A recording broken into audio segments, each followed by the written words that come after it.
साथियों, नमस्कार साथियों, स्टूडेंट साथी में आपका स्वागत है। मैं हूं कल्पना और जैसा कि स्टूडेंट साथी के पहले की वीडियो में हम लोग बिहार का एंशिएंट हिस्ट्री यानी कि प्राचीन बिहार का इतिहास पढ़ रहे थे। उसमें हम लोगों ने हर्यक वंश से लेकर के मौर्य वंश, प्रागैतिहासिक काल, सारा हिस्ट्री पढ़ लिया और उससे रिलेटेड क्वेश्चन को भी डिस्क्राइब कर दिया और हम लोगों ने डिस्कशन कर लिया। अब देखते हैं आगे का जो कुछ है, 1 से 2 टॉपिक जो बचा है आपको एंशिएंट हिस्ट्री से रिलेटेड बिहार का, वो है आपको मौखरी वंश। मौखरी वंश क्या है? 6वीं शताब्दी के मध्य तक इसका बिहार तथा उत्तर प्रदेश में क्या हुआ? विस्तार हुआ। साथियों, जैसा कि प्रीवियस वीडियो में हम लोगों ने गुप्त वंश के बारे में पढ़ा था, गुप्त वंश से रिलेटेड बहुत क्वेश्चन हम लोगों ने उसके बारे में डिस्क्राइब किया था। उसके बाद गुप्त वंश के बाद मौखरी वंश बिहार में आया और उस टाइम पे उसके संस्थापक थे मुखर, जो उस टाइम पे गुप्त वंश के अंतर्गत क्या थे? सामंत थे। सामंत के बाद में क्या हुए? शासक हो गए। और उसके बाद आते हैं नालंदा से प्राप्त अभिलेख के अनुसार अवंती वर्मन क्या थे? महाराजा धीराज बने। तो इससे ज़्यादा क्या इंपॉर्टेंट हो जाता है कि वो अभिलेख कहाँ से मिला। अब आते हैं ये सुचंद्र वर्मन ने मगध में स्वतंत्र शासन क्या किया? स्थापित किया। इससे पहले स्वतंत्र ये सब नहीं थे। अब इसके बाद इंपॉर्टेंट ये हो जाता है हर्षवर्धन के शासन काल में साम्राज्य काफी देश भर में, सिर्फ बिहार में नहीं, हर्षवर्धन का शासनकाल बहुत बड़ा था, ये देश भर में बढ़ा और इनका विस्तार हुआ। इन्होंने बिहार के रोहतास में शशांक नामक एक सामंत नियुक्त किए थे, जो कि गौड़ शासक थे। साथियों, शशांक के बारे में कहा जाता है कि वो बौद्ध धर्म के बिल्कुल विपरीत थे, उसे बिल्कुल पसंद नहीं करते थे। यहाँ तक कि बौद्ध जो कहा जाता है कि बौद्ध वृक्ष है आपको बोध गया में, उसे कटवा दिया था और उसके बाद पटना में बौद्ध धर्म से रिलेटेड जितना भी अभिलेख था या जितना भी उस धर्म से रिलेटेड सामान था उसे गंगा नदी में फेंकवा दिया था। तो शशांक एक तरीके से बौद्ध धर्म के बिल्कुल विपरीत थे। ये बस इतना इनका इंपॉर्टेंट है। हर्षवर्धन के शासन काल में कौन थे? शशांक। शशांक के कहाँ पर थे? रोहतास में। और उन्होंने क्या किया था? बौद्ध धर्म को बिल्कुल बर्बाद कर दिया था, क्योंकि उससे पहले बौद्ध धर्म आया था। और जनरली कहा जाता है कि बौद्ध धर्म और जैन धर्म का जन्म जो कहा जाता है कि हिंदू धर्मों के या फिर जो हम लोग के धार्मिक ग्रंथ है उनके विपरीत ही आया था, इसलिए इन लोगों ने उसे बर्बाद कर दिया। उसके बाद आते हैं परवर्ती गुप्त शासक।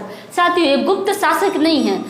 कुछ लोग कहते हैं कि ये गुप्त शासक थे, लेकिन इतिहासकारों का मानना है कि गुप्त शासक नहीं थे, बट ओनली इनका टाइटल है जो गुप्त था। इनमें गुप्त वंश का जब पतन हुआ उसके काफ़ी सालों के बाद ये आए। इन्होंने भी अपनी राजधानी पाटलिपुत्रा बनाई। आज पाटलिपुत्रा है, सालों से पाटलिपुत्रा राजधानी ही बन के आ रही है। इनकी जानकारी भोजपुर के अभिलेख से मिलती है। इसके संस्थापक थे कृष्णगुप्त। हर्षवर्धन ने माधवगुप्त को शशांक के निदान के लिए माधवगुप्त को क्या किया था? उत्तराधिकारी। शशांक का इतना आतंक बढ़ गया था कि उसका जो निदान पाने के लिए माधवगुप्त को उत्तराधिकारी नियुक्त किया था। इसके परवर्ती गुप्त शासक के अंतिम शासक थे जीवित गुप्त। साथियों, ये टॉपिक बहुत ज़्यादा इंपॉर्टेंट नहीं है। अब आते हैं सबसे इम्पॉर्टेंट टॉपिक पर, इसलिए मैंने बहुत ज़्यादा इसमें टाइम नहीं दिया। अब आते हैं इम्पॉर्टेंट टॉपिक जो कि है जैन धर्म। आप अगर बीपीएससी का प्रीवियस ईयर क्वेश्चन देखेंगे तो हर बार जैन धर्म और बौद्ध धर्म और मौर्य साम्राज्य, ये 3 टॉपिक है जिससे क्वेश्चंस भरे रहते हैं। और कहीं आए या ना आए, भले ही बिहार के एंशिएंट हिस्ट्री में ना रहे, बट जो कंट्री का जो एंशिएंट हिस्ट्री होता है उसमें वो डाला ही रहता है। कई बार आपको 1 से 2 प्रश्न इस टॉपिक से आ जा रहे हैं। तो देखते हैं क्या है। जैन धर्म के संस्थापक कौन थे? महावीर स्वामी। साथियों, बिहार 2 से 3 धर्मों का जन्म स्थल ये कह सकते हैं। जैन धर्म, बौद्ध धर्म और सिख धर्म के जो सिख के अंतिम गुरु जो थे उनका भी जन्म स्थल ही बिहार में है। भले ही जैन धर्म और बौद्ध धर्म आज बिहार में नहीं है, लेकिन इसका आज के समय में देखें तो दक्षिण एशियाई देश या लगभग देश हैं जो जैन धर्म और बौद्ध धर्म को मानते हैं। बौद्ध धर्म इंटरनेशनल धर्म अब हो चुका है। अब देखते हैं ये क्यों इम्पॉर्टेंट है। दर्शन पर आधारित सबसे प्राचीनतम धर्म। ऐसे तो दर्शन पे प्रश्न आते नहीं थे, बट इस बार बिहार एसआई में बहुत ज़्यादा आपको दर्शन से, पहली बार ऐसा हुआ कि दर्शन से रिलेटेड प्रश्न देखे गए। अब आते हैं, यह अनिश्वरवादी धर्म है। ये आत्मा और पुनर्जन्म पर विश्वास करता है। इस तरह के प्रश्न आते हैं कि ये आत्मा पर विश्वास करता है या नहीं, बौद्ध धर्म या जैन धर्म। जैन धर्म आत्मा और पुनर्जन्म पर तो विश्वास करता है, लेकिन ईश्वर पे यानी कि भगवान पर विश्वास नहीं करता है। या इसलिए ये क्या है? अनिश्वरवादी धर्म है। किस पर विश्वास करता है? आत्मा और पुनर्जन्म पर, और ईश्वर पर विश्वास नहीं करता है। अब इसमें धार्मिक व्यवस्था जो है, इनका जो धार्मिक व्यवस्था, इनके 24 तीर्थंकर हुए, उनके उपदेशों पर आधारित है। इनके सबसे महत्वपूर्ण 24 तीर्थंकर है। सबके नाम इंपॉर्टेंट नहीं है क्योंकि हम लोग क्रैश कोर्स चलवा रहे हैं, इंपॉर्टेंट ही फैक्ट देखना है। तो इंपॉर्टेंट जो तीर्थंकर थे जिससे प्रश्न आता है, ऋषभ देव थे जो पहले तीर्थंकर थे, सेकंड थे उनका नाम था, दूसरे थे अजीत नाम था, 23वें तीर्थंकर थे पार्श्वनाथ, तो और 24वें थे महावीर स्वामी। इन्होंने तो आखिर में जैन धर्म को ही स्थापित कर दिया। तो आखिरी तीर्थंकर थे। पहले कौन थे? ऋषभ देव। आखिरी कौन थे? महावीर स्वामी। अब देखते हैं व्रात्य। व्रात्य क्या है? जैन काल में जो मगध का क्षेत्र है उसमें जो लोग हैं जो धर्म कांड को या कर्म कांड को नहीं मानते थे, उन्हें व्रात्य कहा गया है। मनुस्मृति में आपको लिच्छवी और विदेह और मल्ल आदि को कहा गया कि वो व्रात्य है। व्रात्य का मतलब जो कर्म कांड नहीं मानता है। प्रतीक चिन्ह क्या था सबका? सभी के प्रतीक चिन्ह थे, लेकिन हम लोग सिर्फ इंपॉर्टेंट का बात करें। 24 तीर्थंकर के प्रतीक चिन्ह थे। ऋषभनाथ का बैल, अजीतनाथ का हाथी, संभवनाथ का अश्व, पार्श्वनाथ का सर्प, महावीर का सिंह। इनसे प्रश्न आते हैं कि किनके जो कौन से प्रतीक चिन्ह थे? 24 के थे, बट मैंने एक क्वेश्चन को देखा और क्वेश्चन के अकॉर्डिंग इनके इंपॉर्टेंट बार बार रिपीटेड रहते हैं, तो बस उन्हीं का दे रही हूँ। अब आते हैं महावीर स्वामी। इनका जन्म हुआ था 599 ईसा पूर्व। कहाँ पर हुआ था? कुंडग्राम, वैशाली। इनका बचपन का नाम था वर्धमान और इनके पिता थे सिद्धार्थ। क्वेश्चन आता है इनके पिता का क्या नाम था, माता का क्या नाम था? माता थी त्रिशाला जो कि लिच्छवी राजा चेटक की बहन थी। अब ये कुल कह सकते हैं, ये किस गणराज्य के कहते हैं? तो गैत्रिक के गणराज्य के थे। इनकी पत्नी थी यशोदा और पुत्री थी प्रियदर्शनी और इनके दामाद थे जमाली। अब इनके दामाद से इंपॉर्टेंट इसलिए हो जाता है कि इनके प्रथम शिष्य थे। तो क्वेश्चन आता है कि इनके प्रथम शिष्य कौन थे या फिर उनसे रिलेटेड क्या है, मतलब इनका रिलेशन क्या था उनसे? तो इनके दामाद थे। इन्होंने 30 वर्ष की अवस्था में, क्वेश्चन इस तरह का आता है, बीपीएससी पूछता है कितने साल की अवस्था में उन्होंने गृह त्याग किया। तो 30 वर्ष की अवस्था में अपने भाई नंदीवर्धन से क्या आज्ञा लेकर के, यानी कि परमिशन लिए होंगे, उसके बाद गृह त्याग करते हैं, जैसा कि साधु संत करते हैं जनरली। उसके बाद इंपॉर्टेंट आ जाता है कैवल्य। साथियों, आपको जैन धर्म में ज्ञान अर्जित करने को कैवल्य कहा जाता है। क्वेश्चन होता है कैवल्य किस धर्म से रिलेटेड है या फिर ज्ञान को अर्जित करना का अर्थ क्या होता है? तो कैवल्य कहा जाता है। इन्हें जब 30 वर्ष की अवस्था में निकले तो 12 वर्ष तक कठिन तपस्या के बाद इन्हें ज्ञान की प्राप्ति हुई, यानी कि उस उम्र में क्या होंगे? 42वें वर्ष के उम्र में होंगे। 30 + 12 जोड़ दीजिए तो 42 वर्ष के हो गए होंगे। कहाँ पर मिला था? जिब्रिका गांव है, कहीं कहीं रिम्भिक भी बोला जाता है। रिजुपालिका नदी था। इसके उत्तर में साल जो है वट का वृक्ष है, उसके नीचे बैठे थे, वहीं पर इन्हें ज्ञान का प्राप्ति हुआ था। कैवल्य के बाद महावीर को क्या क्या नाम? मैंने पिछले भी वीडियो में बताया कि प्रश्न आता है कि किससे के, जैसे कि अशोक को, ये प्रश्न बीपीएससी में आ चुका कि अशोक को किस नाम से जाना जाता है? तो प्रियदर्शी किनका नाम था? तो नाम भी इंपॉर्टेंट हो जाता है, स्पेशली जिस धर्म से आपको बार बार क्वेश्चन आ रहा है तो आपके लिए काफी इंपॉर्टेंट हो जाता है। कैवल्य के बाद महावीर कैवलिन कहलाए, जिन कहलाए, जिन का मतलब विजेता, अरहत कहलाए, अरहत का मतलब योग्य, निर्गंत कहलाए यानी कि बंधन रहित, हर एक बंधन से निकल गए, फिर महावीर कहलाए। इसी के बाद वर्धमान उनका बचपन का नाम था, लेकिन महावीर यहीं से जाने गए। अब आते हैं प्रथम उपदेश इन्होंने कहाँ दिया था? राजगृह में। और इनके प्रथम शिष्य कौन थे? जमाली, जो मैंने पहले ही बताया। इनके दामाद थे, इनकी बेटी थी प्रियदर्शी, उनके पति थे ये। अब इनके समकालीन शासक कौन थे? बिंबिसार क्या थे? हर्यक वंश के संस्थापक थे।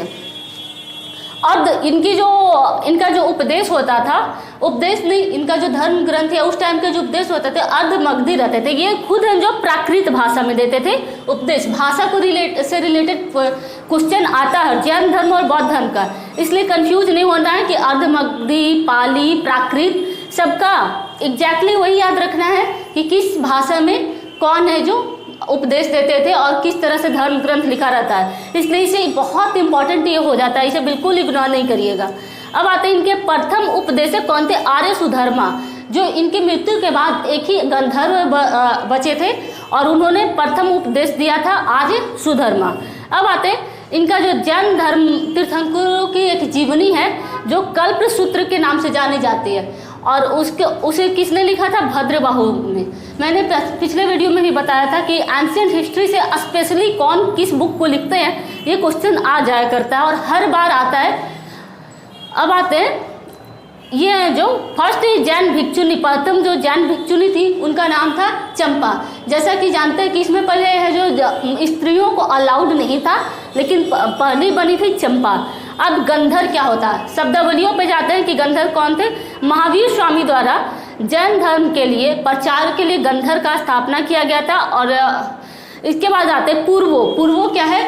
इनका जो 14 मूल ग्रंथ है, जैन धर्म का 14 मूल ग्रंथ है, उसे कहा जाता है पूर्वो। और जैन धर्म बाद में क्या हुआ था? 2 संप्रदायों में बट गया था।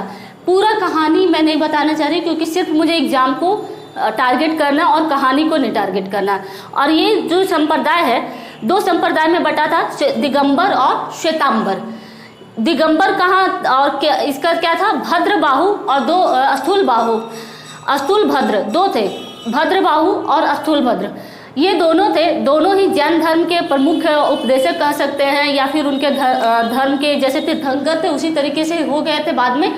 तो एक बार बिहार में या मगध में कह सकते बहुत बड़ा अकाल पड़ा, तो जैन धर्म के जो भद्रबाहु थे अपने अनुयायियों को लेकर के दक्षिण भारत चले गए थे, कर्नाटक में। और वहाँ पे क्या थे कि वो है जो कपड़े वगैरह श्वेत वस्त्र कह सकते हैं, नहीं, स्थूलभद्र जो चले गए दक्षिण भारत में, वहाँ श्वेत वस्त्र धारण कर लिए। जैसा कि जानते हैं कि जैन धर्म में कपड़े पहनना वर्जित है, और तो आ गए। और उसके बाद फिर मगध में जब 12 वर्ष बाद रिटर्न हुए तो दोनों के बीच विवाद हुआ, और जैन धर्म में जो प्रथम जैन संगति में 2 भाग में डिवाइड हो गया। एक था दिगंबर, एक था श्वेतांबर। दिगंबर के कौन थे? भद्रबाहु। श्वेतांबर के थे स्थूलभद्र। अब देखते हैं जैन धर्म का मुख्य केंद्र कौन है? मथुरा और उज्जैन। अभी साथियों बिहार से ज़्यादा आपको राजस्थान के माउंट आबू में इनका है, गुजरात में। यह धर्म बिहार से आज के टाइम में चला गया है ऑलमोस्ट, बट बिहार से ज़्यादा आपको दूसरे स्टेट्स में दिखेगा, स्पेशली कर्नाटक, गुजरात, राजस्थान, इन स्टेट्स में। और इसका जो मुख्य केंद्र है मथुरा और उज्जैन। अब आते हैं महावीर स्वामी जो अपना उपदेश देते थे प्राकृत, काफ़ी इंपॉर्टेंट है। जैसे कोई पाली में दिए, कोई प्राकृत, तो इम्पॉर्टेंट हो जाता है प्राकृत भाषा में। ये बहुत इंपॉर्टेंट है, इसे याद कर लीजिएगा एग्जाम देने से पहले। अब देखते हैं, और आगे जाकर के जैन धर्म में है जो आगे जाकर के संस्कृत भाषा में कल्पसूत्र लिखा गया। बीच में जितने भी बाकी उपदेश देते थे या फिर बोला जाता था अर्धमगधी, क्योंकि उन लोगों को लोगों से कनेक्ट करना था। अब संस्कृत में देते तो संस्कृत में सभी आम जन से वो लोग कनेक्ट नहीं कर सकते थे। और कहा जाता है कि संस्कृत पढ़े लिखों की भाषा थी, और इसीलिए जैन धर्म का यह स्थापना हुआ था और बौद्ध धर्म का। अब आते हैं जैन संगति। इसके बारे में मैं प्रीवियस वीडियोज में कई बार बताई हूँ, कई बार बीपीएससी में प्रश्न आ चुका है। फर्स्ट जैन संगति कहाँ हुआ, कब हुआ, ये कई बार आ चुका है। फर्स्ट जो प्रथम जैन संगति था 300 ईसा पूर्व में हुआ था पाटलिपुत्र में, और उसमें क्या हुआ था? लुप्त ग्रंथ, जो लुप्त हो चुके थे ग्रंथों का संचयन हुआ था, और 12 अंकों का प्रणयन हुआ था। यानी कि जो पहले के ग्रंथ इन लोगों ने लिखा था एक टाइम के बाद खत्म हो गया। जब खत्म हुआ तो उसको फिर से एक जगह एकत्र किया गया, और उसी टाइम में पहली जैन संगति में ही क्या हुआ था? जैन धर्म 2 संप्रदायों में बट गया था। अब आते हैं दूसरा जो जैन संगति था वो क्या था? 512 ईस्वी। ये ईसा पूर्व में नहीं हुआ था, ईस्वी में हुआ था। ये कहाँ हुआ था? बल्लभी, गुजरात में। इसमें भी हुआ था, बिखरे जो ग्रंथ थे उसका संचयन हुआ था। साथियों बीपीएससी के पॉइंट ऑफ व्यू से मैंने इंपॉर्टेंट पॉइंट सारे डिस्कस कर लिए। बस अब एक एंशिएंट हिस्ट्री में बौद्ध धर्म बचा जो बहुत ज़्यादा इंपॉर्टेंट है। उस वीडियो को प्लीज़ इग्नोर नहीं करिए, क्योंकि बीपीएससी में उससे प्रश्न आने की बहुत संभावना है। थैंक यू, हमसे जुड़ने के लिए जुड़े रहिएगा।